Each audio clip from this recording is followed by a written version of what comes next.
भारत को उस सीक्रेट तंत्र की चाबी मिल गई है जिसने भारत की ताकत को कई गुना तक बढ़ा दिया है। दुनिया की वह खुफिया जानकारी जो अमेरिका, ब्रिटेन, कनाडा, ऑस्ट्रेलिया और न्यूजीलैंड जैसे देशों तक ही सीमित थी, अब भारत ने उसमें सेंधमारी कर दी है।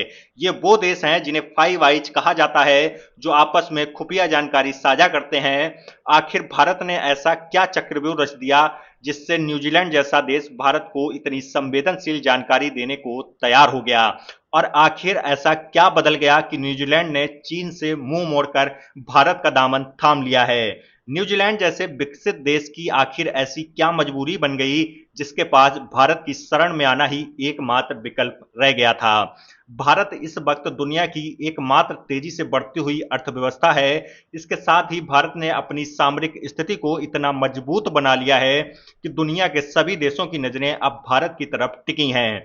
न्यूजीलैंड के ऊपर चीन ने अपना ऐसा शिकंजा कसा रखा था जिससे न्यूजीलैंड का दम घुटने लगा था। ऐसे में न्यूजीलैंड को भारत की सख्त जरूरत थी और भारत को न्यूजीलैंड की। यही वजह है कि जब प्रधानमंत्री मोदी ने रात के अंधेरे में न्यूजीलैंड की धरती पर कदम रखा, तो न्यूजीलैंड के प्रधानमंत्री क्रिस्टोफर लक्सन सर्द ठंडी रात में प्रोटोकॉल की धज्जियां उड़ाते हुए प्रधानमंत्री मोदी के स्वागत के लिए खुद एयरपोर्ट पर चले आए।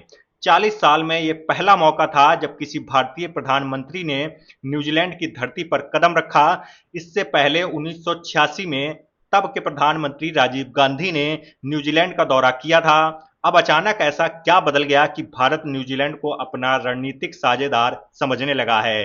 दरअसल भारत ने न्यूजीलैंड के साथ व्यापार और आर्थिक सहयोग बढ़ाने के साथ साथ इंटेलिजेंस साझा करने पर सहमति भी बनाई है। न्यूजीलैंड फाइव आइज का सदस्य है। ऐसे में न्यूजीलैंड के जरिए भारत की भी उस खुफिया जानकारी तक पहुंच बन पाएगी।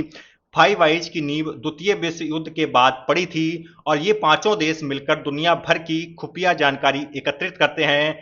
भारत इसका सदस्य नहीं है, लेकिन न्यूजीलैंड के जरिए भारत तक अहम जानकारी पहुंचेगी।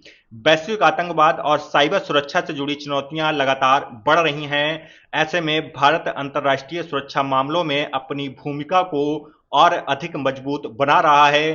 खालिस्तानी चरमपंथियों का बढ़ता प्रभाव हो या सीमा पार पाकिस्तान में पल रहे आतंकवाद हो, भारत के लिए हमेशा खतरा रहे हैं। वहीं दोस्तों, अगर बात करें कि कैसे चीन ने न्यूजीलैंड को अपने पंजे में जकड़ रखा था, दरअसल न्यूजीलैंड अपना निर्यात डेयरी प्रोडक्ट, लकड़ी और कीवी के रूप में करीब 30% तक चीन को करता है और उसके बदले वह चीन से कपड़ों से लेकर इलेक्ट्रॉनिक के सामान बड़ी संख्या में आयात करता है।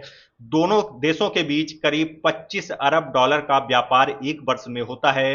इसके चलते ही न्यूजीलैंड की पूरी अर्थव्यवस्था चीन पर निर्भर हो गई थी और इसी का फायदा चीन उठा रहा था। उसे लग रहा था कि वह जब चाहेगा न्यूजीलैंड की इकोनॉमी को ऊपर नीचे कर सकता है। लेकिन भारत ने कहा, आप हमारे साथ हमारी बढ़ती इकोनॉमी का हिस्सा बनिए और दुनिया के सबसे बड़े बाजार में अपनी वस्तुओं, चाहे डेयरी प्रोडक्ट हो या लकड़ी, का निर्यात कीजिए।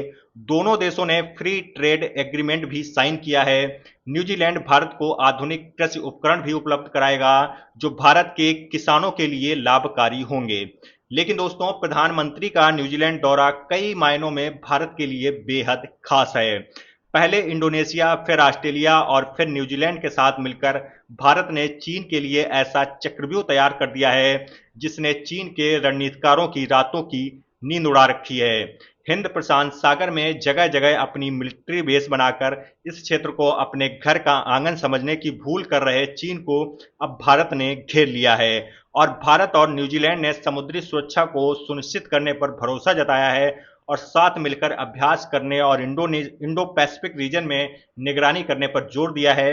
यह सीधे तौर पर चीन को पीछे धकेलने वाला कदम है।